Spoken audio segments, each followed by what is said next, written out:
In San Antonio, Christine and Richard Alcorta often go out to eat. Usually that means heading out the back door to make their fine dining picks for Richard's menu of the day.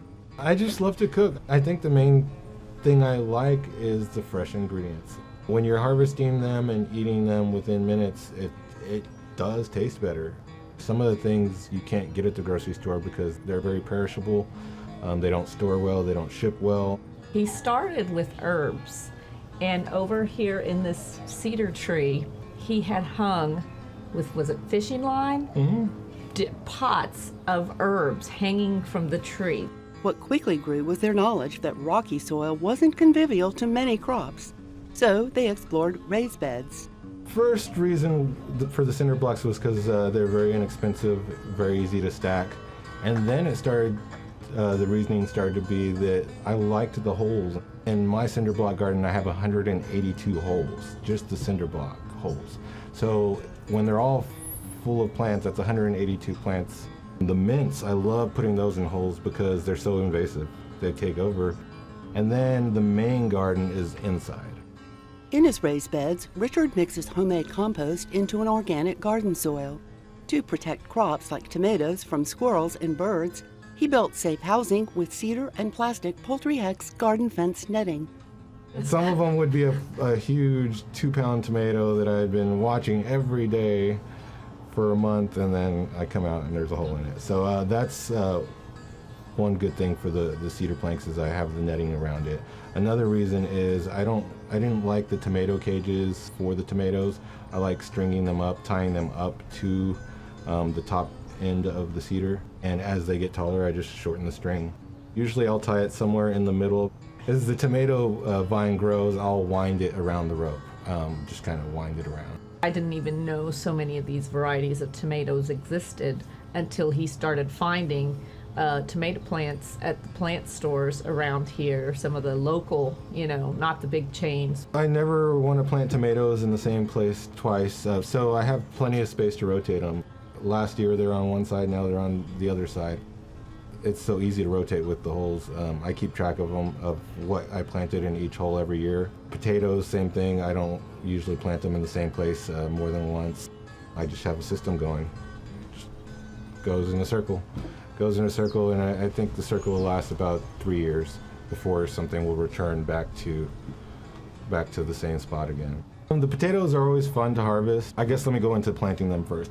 So I start off planting them very low, only about 3 or 4 inches of soil. Put them down at the bottom, cover them with dirt. As soon as they start poking out of there, I'll fill it up more. And as they grow, I just gradually fill the bed until it's full. I didn't realize that the different colors of potatoes would have that much of a range of flavors. So the other climbing plants, I did strategically plant them along the netting so that I could use the netting as a trellis. I have Malabar spinach climbing up the netting. I have the cucumbers in the back climbing up the netting, some of the watermelons and squashes so that they could climb up the netting. I also like to use the netting as a hammock for some of the fruit to keep them nice and off of the ground. You want to talk about the Malabar? I use it a lot in sandwiches instead of lettuce sometimes, or in salads, and it's got a thicker, a little bit more spongy texture than the other lettuces. They do well in the heat. As you know, lettuces get bitter in the summertime and then they bolt straight to seed, where this Malabar spinach will just keep going and going. And it seeds very well also. It's almost like a weed. Those seeds are just everywhere.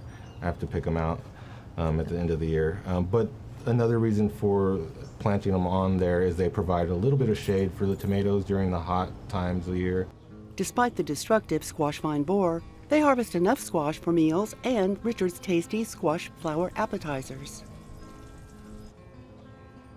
Want to talk about your pepper, the reason why we planted your pepper? Well, I just had heard of it. It was one of the hottest peppers in the world, and I like spicy things, so I thought, where can I get this? And no, you can't find Trinidad scorpions or ghost peppers or Carolina reapers in your produce department a lot of times, at least not around here. So when we found seeds and plants of those peppers, I said, hey, let's try it. Richard likes planting from seed for greater variety and economy. It's so easy. I can have a huge salad bed with just one package of seeds. I also let the lettuces go to seed, and I'll get a lot of volunteer plants coming up. Basil does well by seed. I love doing the carrots by seed, just because there's so many carrots. Let's see, the radishes. We do radishes usually radishes by seed. Tomato plants, I've done them from seed before. It just seems like I have to start them very early, and it's so much easier to buy start plants. Asian dragon fruit, a genus of cactus, is the only plant they protect from freeze, aside from their citrus. Its sweet, richly colored fruit ripens in summer. It blooms at night or early morning. Sometimes it'll still be open. It's a very beautiful bloom. It's very aromatic. It only blooms one night, and then it produces a fruit. It's fun to grow, loves the heat, hates the freeze, but it loves the heat. I had it in direct sun, 100-degree days. It was thriving. Grapevines tastefully shade and shield the patio. I heard they did well in our type of soil, the rocky type of soil, and we have solid limestone. So how does Richard nourish plants in small quarters? At the beginning of the growing season, I do add some sort of organic fertilizers. Once that's established, I start watering with liquid fertilizers. So I use a lot of fish emulsion, seaweed. As far as pests, I'll use different types of organic pest control. I use orange oil, garlic oil, neem oil. With the neem, I'm very careful because the bees. So I do it early in the morning before the sun comes up, or right as the sun's coming up, or late at night.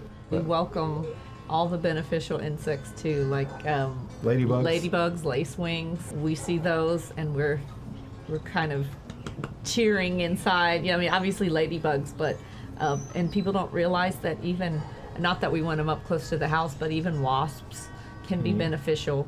So I see them, and I'm like, okay, I'll keep my distance, but good, I'm glad they're there because I know that they're doing something good for our garden. There's lots of gaps in the cinder blocks because they're not quite flush with each other. I notice it provides homes for the ladybugs, and in the springtime they all start coming out of those little cracks and crevices. All they lacked was a water feature. After a few tries, Richard achieved a soft waterfall with cut and smooth bottles securely wired together. Right away, birds and pollinators drop by for its soft drips.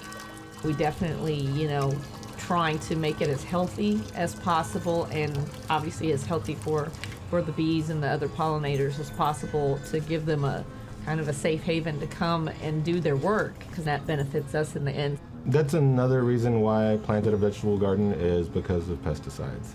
I know what I use on it, I know what I put in the soil, I know what I spray them with, and I know what I'm putting in my body. And I think that's one of the main reasons why I grow my own veggies and herbs.